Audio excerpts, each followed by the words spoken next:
Hello mga pangga! Kamusta kayong lahat? Sana ay nasa mabuti kayong kalagayan habang napapanood nyo ang video ito. So dahil tayo ay bagong dating titipon-tipon natin ang ating mga pamilya, kapuso, kay para magkain tayo, magsalo-salo tayo habang tayo ay magtsikahan at kamustahan kung ano nang nangyayari sa ating buhay. So itong ating mga pagkain actually this was November 1.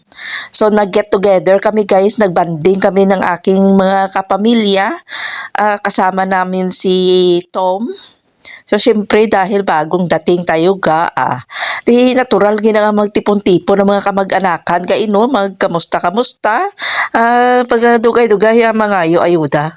Char.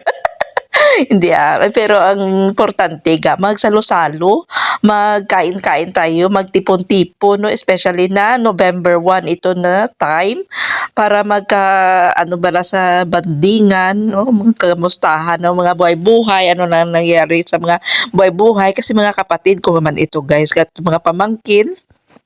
So ito mga kuan ko guys, mga pamangkin ko, mga apo ko sa pamangkin. So ang dami na nila. Ang dami na nila, no? Ang dami na natin pakainin. At ang dami na nating bigyan ng pasalubong. Pero mo gina ang life So dahil bagong dating tayo, syempre tipon-tipon para banding sa kanila dahil nami-miss natin ang mga taon na wala tayo sa Pilipinas.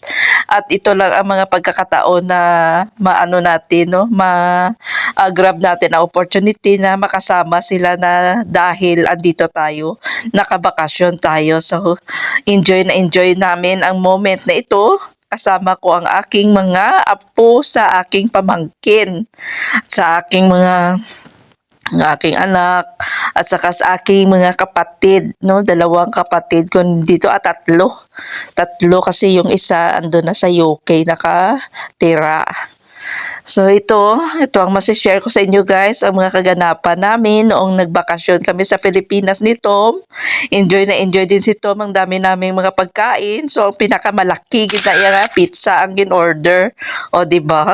Kay para mag-enjoy talaga ang mga junakis, no? Mag-ililigit sila sang kaon pag gusto ka mo sang kaon kay Anli kain ito guys. Sky is the limit. So, ito lang ang masishare ko sa inyo guys, ang aming kaganapan noong November 1. Nagbanding ako sa aking mga kapatid at sa aking mga mga pamangkin, mga apo. So, thank you so much for watching and stay safe and stay healthy. God bless us all. Find a way to let me down slowly. A little sympathy, I hope you can show me.